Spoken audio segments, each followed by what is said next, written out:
Que la paix soit sur vous, les Gaulois et les Gauloises, courageux résistants et opposants à la dictature sataniste, qui, bientôt, ne sera plus mondiale, mais locale, puisque nous aurons réussi à bouter les satanistes hors de France et à y rétablir la monarchie.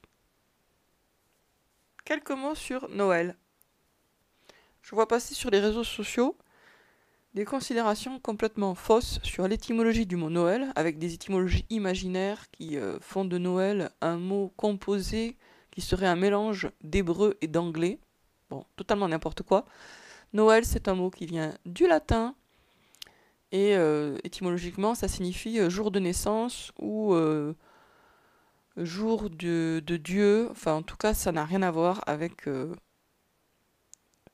ça n'a rien à voir avec l'étymologie imaginaire qui a été inventée par je ne sais qui pour faire croire que Noël serait étymologiquement une fête athée. Alors bien sûr que c'est pas une fête athée puisque c'est une fête chrétienne, même si le jour même, la date a été fixée effectivement pour des raisons autres. Mais la fête en elle-même est chrétienne. C'est la célébration de la naissance du prophète Jésus, considéré comme fils de Dieu par les chrétiens, et considéré métaphoriquement comme fils de Dieu par les musulmans, hein, parce que au sens métaphorique, tous les envoyés de Dieu sont des fils ou des filles de Dieu, je le souligne. C'est-à-dire qu'en fait, le problème, c'est pas que les chrétiens pensent que Jésus est le fils de Dieu, c'est qu'ils prennent ça au sens littéral. Mais Jeanne d'Arc était une fille de Dieu au sens métaphorique, le prophète Mohammed était un fils de Dieu au sens métaphorique, tous les envoyés de Dieu sont des fils et filles de Dieu au sens métaphorique. Bref. Donc je vois passer des considérations qui visent à présenter Noël comme une fête intrinsèquement satanique et diabolique qu'il ne faudrait surtout pas fêter.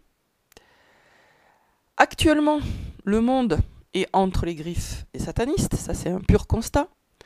Est-ce que si demain, par exemple, tous les croyants refusaient de fêter Noël, de manger un peu plus chocolaté, un peu plus gras, un peu plus bon le jour de Noël, et refusaient de faire des cadeaux, est-ce que ça changerait quelque chose ? Est-ce que le monde serait moins aux griffes des satanistes ? La réponse est logique et évidente, non. Ça ne changerait strictement rien. Noël est une des dernières fêtes familiales. Dieu demande aux croyants de respecter les liens familiaux. Comment peut-on respecter les liens familiaux si on ne voit jamais sa famille ? Noël est une des fêtes au cours desquelles on voit les membres de sa famille. C'est un peu comme les enterrements. Au cours d'un enterrement, on voit des gens de sa famille qu'on n'a pas vus parfois depuis 30 ans. À Noël, on voit des gens de sa famille que parfois on n'a pas vus depuis longtemps aussi. Donc, Noël, fête familiale, est forcément un facteur positif, en ce sens que c'est une fête familiale et que Dieu demande de préserver ou de cultiver les liens familiaux. C'est d'ailleurs pour ça que les satanistes cherchent à supprimer Noël ou en tout cas à restreindre les festivités à ce moment-là. Hein. Actuellement, ça se voit bien qu'ils sont contre Noël. Donc on revient aux croyants. Il faut arrêter de s'exciter sur des détails pour viser l'essentiel. Pourquoi le monde va si mal ? Pourquoi on est dans une dictature ? Parce que le pouvoir est aux mains des satanistes. Qu'est-ce qu'on doit viser, même si ça paraît impossible ? Qu'est-ce qu'on doit viser, nous tous ? On doit avoir pour objectif de supprimer le satanisme et les satanistes. C'est cet objectif-là qui, lorsqu'il sera atteint, permettra de changer le monde. Si on se refuse à viser ça, on ne vise que des trucs minables, insignifiants et qui n'auront pas d'impact. Parce que ça, c'est la racine même du mal. Donc il faut l'arracher pour pouvoir faire ensuite des bonnes choses. Tant qu'on n'a pas arraché cette racine, rien n'est possible. Il faut commencer par le commencement. La première étape, le premier truc à faire, c'est de supprimer le satanisme et les satanistes. Et si vous me dites c'est extrêmement compliqué, c'est pas possible, etc., je suis d'accord. Mais c'est à force de se concentrer sur l'impossible que l'impossible devient possible. Un objectif au début très ambitieux, par définition, paraît impossible. C'est pour ça que beaucoup de gens n'ont même pas le courage d'y concentrer leur cerveau 4 secondes. Mais en même temps, c'est parce qu'ils ne se concentrent pas dessus qu'ils ne pourront jamais l'atteindre. Donc il faut arriver à se dire, ok, ça ne paraît pas possible pour l'instant, mais c'est ça qu'il faut faire. Supprimer le satanisme et les satanistes. Je vais maintenant faire une petite comparaison, toute proportion gardée. Il y a un juif qui était en camp de concentration pendant la Deuxième Guerre mondiale, et donc plutôt condamné à mort, je dirais. Il est devenu ensuite écrivain, ou je ne sais pas s'il était avant ou pas. Il s'appelle Stanislas Lek, je crois. D'ailleurs, ses livres sont pas mal du tout. Enfin, c'est des pensées, des réflexions assez philosophiques et assez marrantes aussi, qui sont très bien. Et donc, il y a un moment où il n'en pouvait plus et il a voulu s'évader. Donc, il a demandé à tout le monde est-ce qu'il n'y a pas un moyen de s'évader, etc. Tout le monde lui a dit non, mais laisse tomber, on pourra jamais s'évader, il faut juste prier pour survivre. Bon. Mais lui, il était obsédé par cet objectif qui était de s'évader. Il était tellement obsédé par cet objectif apparemment impossible qu'il a trouvé un moyen de s'évader, très simple d'ailleurs, très simple mais il fallait quand même y penser, qui était de se cacher nu parmi les cadavres qu'on sortait du camp de concentration. Donc il s'est glissé nu parmi des cadavres puants en décomposition. Il a été évacué, jeté dans un charnier, il a attendu des heures tout nu parmi les cadavres, et au final il a réussi à s'en sortir comme ça. Pourquoi ? Parce qu'il était concentré sur l'objectif. Il s'est pas dit « Ah, c'est impossible, laisse tomber, n'y pense même pas, tu vas te faire du mal. » Non, il s'est concentré sur l'objectif. Son objectif, c'était de s'évader. Au final, il a pu. Nous, si on veut supprimer le satanisme et les satanistes, il faut se concentrer sur cette idée, sur cet objectif, au lieu de gaspiller son énergie. « Ah, Noël, c'est pas bien. Ah, ceci. Ah, machin, cela. » Concentrons-nous sur l'essentiel, le plus important.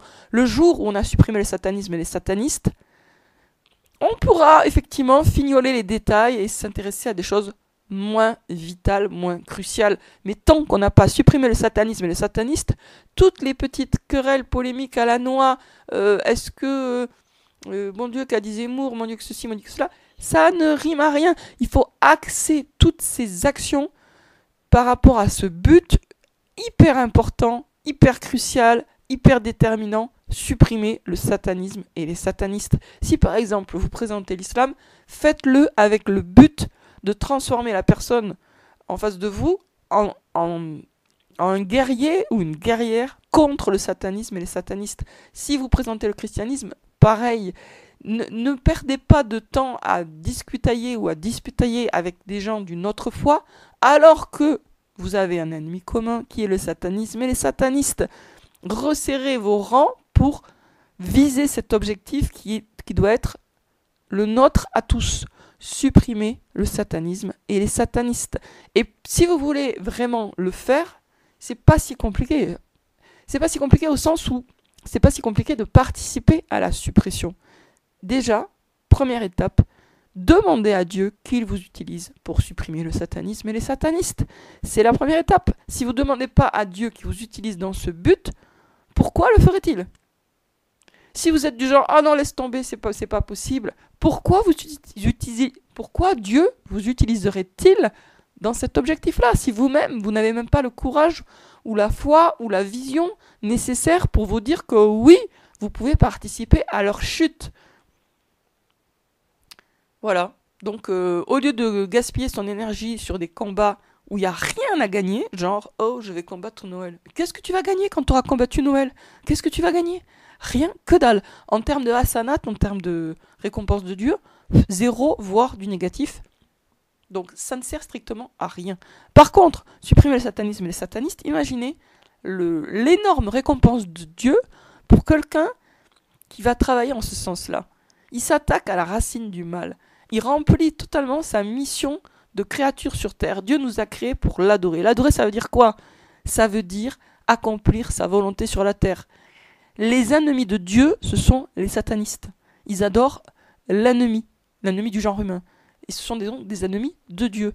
Si on se bat contre eux, on est forcément dans le camp des gagnants. C'est aussi simple que ça. Il y en a qui disent « Oh non, tout n'est pas blanc, tout n'est pas noir, tout est gris. » Non, il y a le blanc, il y a le noir, il y a le bien et là, il y a le mal. Et quand on se positionne contre le mal, on rejoint forcément le camp du bien. Donc, en fait, c'est simple. Il faut savoir choisir son camp. Et ceux qui se disent oui, mais Noël, c'est une fête païenne. Et alors, qu'est-ce que ça va changer si vous supprimez Noël? Qu'est-ce que vous allez gagner? Et qu'est-ce que l'humanité va gagner si vous supprimez Noël? À part qu'il y aura moins de gens qui verront leur famille. Vous allez rien gagner, rien gagner. Attaquez la racine du mal. Ne vous perdez pas dans des détails à la noix. C'est le diable qui est dans les détails. Revenons à l'essentiel. Pourquoi, là, actuellement, il y a des enfants qui meurent, tués par leurs propres parents, à cause du satanisme et des satanistes? Pourquoi on vit dans une dictature mortifère qui est en train d'envoyer tant de gens dans la mort? Parce que c'est une dictature sataniste. Donc, demandons à Dieu ça.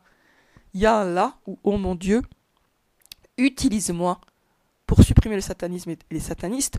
Fais de moi l'instrument de ta justice. L'instrument de ta justice. L'instrument de ta paix. Et ça passe par supprimer le satanisme et les satanistes. Voilà. Sur ce, je vous dis à bientôt.